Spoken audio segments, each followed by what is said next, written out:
सभी मसीह भाई बहनों को प्यार भरी जय मसीह की। परमेश्वर की पाक और पवित्र हजूरी में आप सभी का स्वागत करते हैं।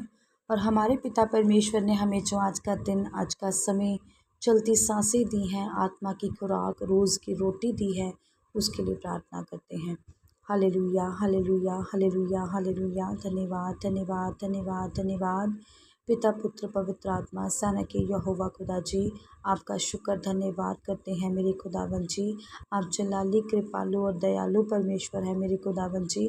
आप प्रेम आत्मा के फल हैं मेरे यहोवा पिता, मेरे जीवते परमेश्वर जी। सारी रात आपने संभाला, सुबह का मीठा प्यारा दिन हमें दिया मेरे खुदावन जी।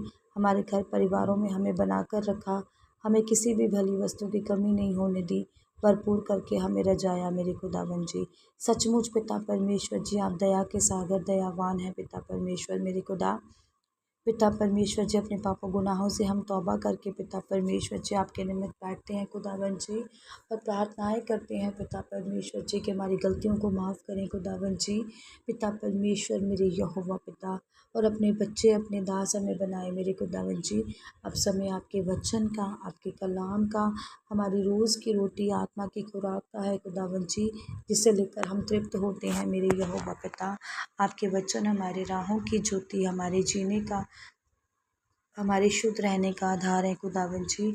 आपके वचन पिता परमेश्वर जी हमें सही रास्ता, सही मार्ग दिखाते हैं खुदावन जी, जिस पर चल कर खुदावन जी हम ब्लेस्ड होते हैं मेरे यहोवा पिता। मेरे खुदावन जी, आपके वचन हमारी ज़िंदगियों में बने रहें पिता परमेश्वर जी, और हज़ार गुना फलों को लेकर आए खुदावन जी। आपके वचन पिता परमेश्वर जी, कोई भी शैतान की शक्ति इन वचनों को हमसे चुरा ना सके मेरे खुदावन जी। और ये वचन हमारे जीवनों, ज़िंदगियों में बने रहें मेरे खुदावन जी, और इन वचनों पर हम चलने वाले, मनन करने वाले हो जाएं, विश्वास करने वाले हो जाएं।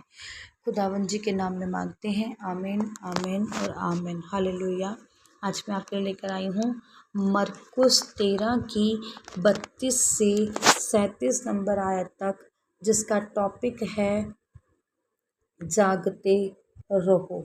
हालेलुया। कभी सुना है जैसे चौकीदार हुक्के मारता है कि जागते रहो, और सीटियाँ बजाता हुआ आता है, ऐसे ही यहाँ पर परमेश्वर का पाक कलाम भी हमें आज बता रहा है कि जागते रहो। और कहाँ जागते रहो? ये नहीं कि सुबह शाम रात को भी सो ही नहीं और जागते ही रहो और अपने कामों में लगे रहो। यहाँ पर आत्मा में जागने की बात हो रही है। लिखा है, पढ़ते हैं। उस दिन या उस घड़ी के विषय में कोई नहीं जानता, ना स्वर्ग के दूत और ना पुत्र, केवल पिता। देखो, जागते रहो और प्रार्थनाएं करते रहो, क्योंकि तुम नहीं जानते कि वह समय कब आएगा। हालेलुया।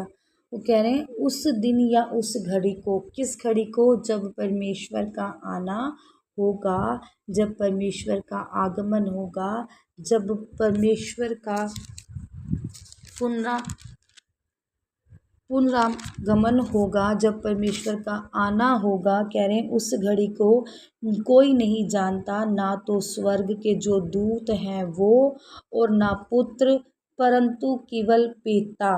अब ये परमेश्वर कब कह रहे हैं? अब आप सभी जानते हैं कि परमेश्वर हमें दृष्टांतों में बात कर रहे हैं। जब परमेश्वर मनुष्य के रूप में पृथ्वी पर थे, परमेश्वर उस समय की यहाँ पर बात कर रहे हैं कि परमेश्वर कह रहे हैं, मैं जैसे मैं मनुष्य हूँ इस टाइम, आम थे, तो कह रहे हैं प्रभु का कोई नहीं जानता, न तुम जानते हो, न मैं जानता हूँ, न स्वर्ग दूत जानते हैं। वो स्वयं परमेश्वर यीशु मसीह जानते हैं कि वो कब आएंगे, वो कैसे आएंगे, वो किस समय आएंगे, या दोपहर को आएंगे, या दिन को आएंगे, या रात को आएंगे। उनका आना किस समय होगा ये कोई नहीं जानता, और ना ही यहाँ पर बताया गया है। केवल एक को कोई पता है। मनुष्य जब परमेश्वर यीशु मसीह जब मनुष्य के रूप में थे, वो जानते होंगे उस टाइम पर, क्योंकि वो खुद खुदा थे, पर वो उस टाइम पर उस चीज़ को एक्सप्रेस नहीं कर सकते थे। तभी उन्होंने कहा कि अभी जो वो जीवन है वो साधारण मनुष्य का जीवन था, और उन्होंने कहा कि केवल प्रभु, इवन पिता, सिर्फ पिता ही जानता है कि वो दिन कब आएगा। हालेलुया। उस मनुष्य की सी दशा है जो प्रदेश में जाते समय अपना घर छोड़ जाए और अपने दासों को अधिकार दे और हर एक को उसके काम बता दे और द्वारपाल को जागते रहने की आज्ञा दे। हालेलुया। अब परमेश्वर यहाँ अगर उदाहरण में बताएं तो इस तरह से बता रहे हैं, कह रहे हैं ये उस मनुष्य की सी दशा है, उस मनुष्य के जैसे है, जैसे मान लो कि मेरा कोई घर है, जायदाद है, मैं उसको छोड़कर और कहीं प्रदेश जा रही हूँ, कहीं बाहर की कंट्री में जा रही हूँ, और मैं जो मेरे नौकर चाकर हैं या मेरे दास हैं या मेरा कोई द्वारपाल है, कोई मेरा गार्ड है, जो होम गार्ड होते हैं जैसे घरों के बाहर, वैसे कह रहे हैं मैं उनको ये अधिकार देकर जा रहा हूँ, या कहीं एक पर्सनल मैनेजर को ऐसा अधिकार देकर जा रहा हूँ कि मैं आज घर से जा रहा हूँ और पता नहीं कि मेरा कब आना होगा, और तुम क्या करो कि इसका क्या करो, ध्यान रखो, पूरी संपत्ति का या घर का क्या रखो, ध्यान रखो। हालेलुया। अब हर एक की एक ड्यूटी होगी, कोई सफाई वाला होगा वहाँ पर, कोई द्वारपाल होगा जिसकी अपनी एक ड्यूटी होगी, कोई चोर अंदर ना आ जाए, उसको खड़ा किया होगा, एक अधिकार उसको दिया होगा, एक रिस्पॉन्सिबिलिटी उसको दी परमेश्वर ने, तो और वो चला गया। अब ये रिस्पॉन्सिबिलिटी देखने के लिए कोई था नहीं, कोई सर पर मालिक नहीं था, और परमेश्वर उसी अधिकार की यहाँ पर बात कर रहे हैं कि वो अधिकार दे गए द्वारपालों को या नौकरों चाकरों को या दासों को, तो उन्हें बने रहना है उन विश्वास में, उस अधिकार में जो उनका मालिक उनको देकर गया है।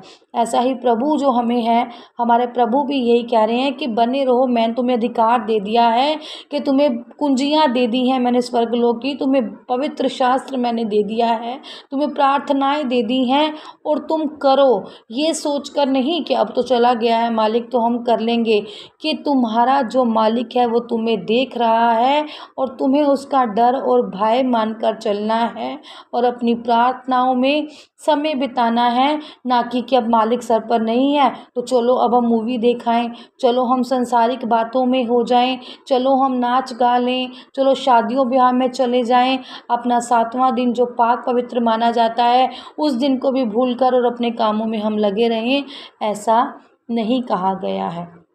हालेलुया। लिखा है, इसलिए जागते रहो क्योंकि तुम नहीं जानते कि घर का स्वामी कब आएगा, सांझ को या आधी रात को या मुर्ग के बांग देने समय या भोर को, ऐसा ना हो कि वह अचानक आकर तुम्हें सोते पाए। और जो मैं तुमसे कहता हूँ वही सबसे कहता हूँ, जागते रहो।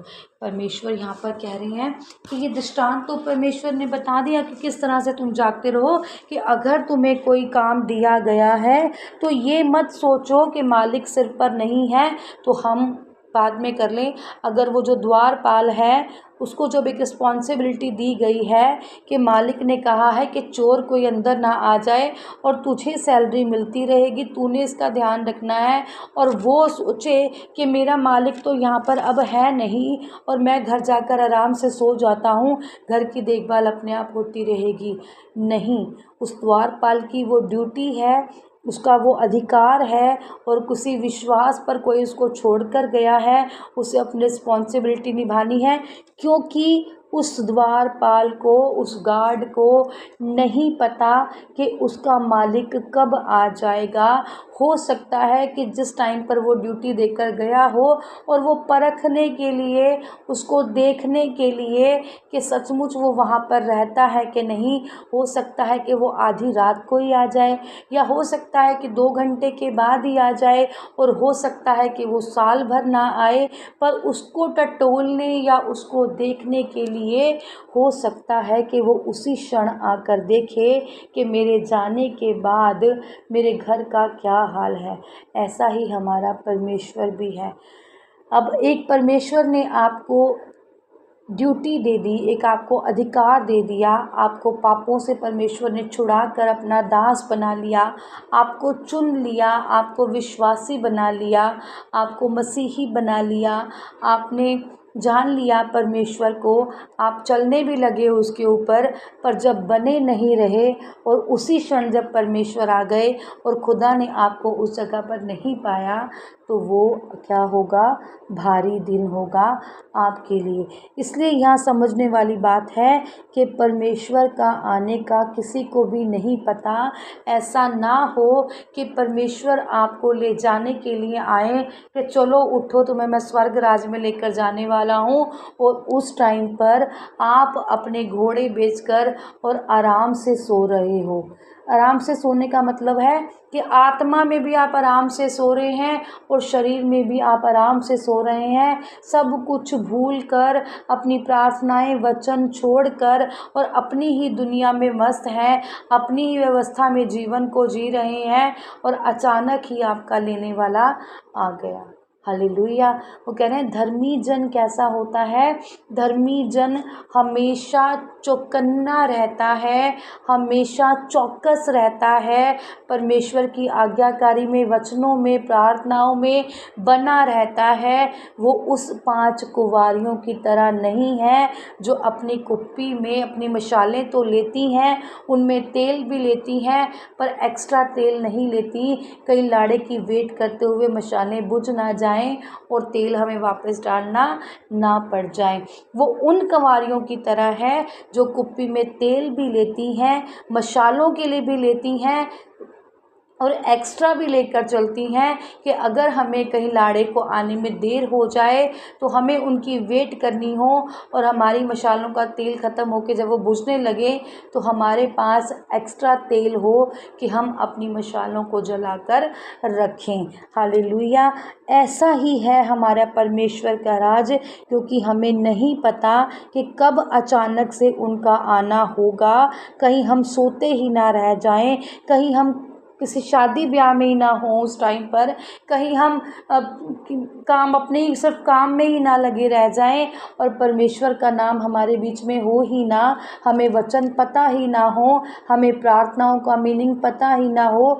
इसलिए कहा गया है कि चौकन्ने रहो, क्योंकि नहीं पता कि तुम्हारा जो मालिक है वो कब आ जाए। जागते रहो, प्रार्थनाओं में बने रहो, क्योंकि किसी को नहीं पता कि घर का मालिक कब आ जाएगा, हमारा लेने वाला उद्धारकर्ता हमें कब लेने आ जाएगा। वो शाम होगी या आधी रात होगी या भोर के समय होगा या मुर्गा जब बांग दे रहा होगा तब होगा, वो टाइम कब होगा ये किसी को भी नहीं पता, सिर्फ प्रभु यीशु मसीह को पता है, हमारे मसीहा को पता है, हमारे पिता को पता है। इसलिए आप क्या करें, प्रार्थनाएं करें, वचनों में बने रहें और अपनी आत्माओं में जागते रहें, ताकि परमेश्वर का जब आना हो तो आप चौकस होकर अपनी प्रार्थनाएं करते रहें, अपना जीवन प्रार्थनाओं में बिताएं, अपने कामों को भी महत्व दें, साथ साथ अपनी आत्मिक और अपनी धार्मिकता वाली ज़िंदगी को भी उतना ही महत्व दें। और सबसे बड़ी बात, परमेश्वर की आज्ञाकारी पर चलें, परमेश्वर के वचनों पर मनन करें, और सबसे बड़ी जो आज्ञा है, प्रेम करें, सबसे दीन रहें, स्वभाव में नम्रताई रखें, एक दूसरे की मदद करें, माफ़ करें, मन फिराव रखें, जो पाक पवित्र शास्त्र हमें बताता है। परमेश्वर इस वचन के आधार पर आप सभी को आशीषित करें, ब्लेस्ड करें, आपकी कमियों घटियों को दूर करें, आपके घरों परिवारों में सच्ची शांति लाएं, जिनके भी घरों में आज झगड़े हैं वो झगड़े ख़त्म हो जाएं, मिलन वाला प्रेम वाला आत्मा काम करे, जिन भी बच्चियों के एडमिशन्स रुके हुए हैं आज वो एडमिशन पूरे हो जाएं, जिन्होंने भी गवर्नमेंट जॉब के लिए अप्लाई किया है आज सबको गवर्नमेंट जॉब के लेटर आ जाएं, और परमेश्वर यीशु मसीह के नाम में वो ब्लेस्ड हो जाएं और अपनी जॉबों को पालें और परमेश्वर की आज्ञाकारी में बने रहें। खुदावंद आज आप सब की हर एक मन की इच्छा और मनोकामना को अपनी मंजूरी की मोहर लगाकर पूरा करें, यीशु नासरी के नाम में हम मांगते हैं। आमीन, आमीन और आमीन। आज की इस प्रार्थना सभा को सुनना आप सभी के लिए आशीष और बरकत का कारण बने। अगर आप भी सिस्टर मनप्रीत के साथ अपने परिवार की समस्याओं से संबंधित किसी भी प्रकार की बात करना या प्रार्थना करवाना चाहते हो तो इस नंबर 6280896731 पर कॉल करके या व्हाट्सएप पर मैसेज करके अपनी प्रेयर रिक्वेस्ट को लिखवा सकते हैं।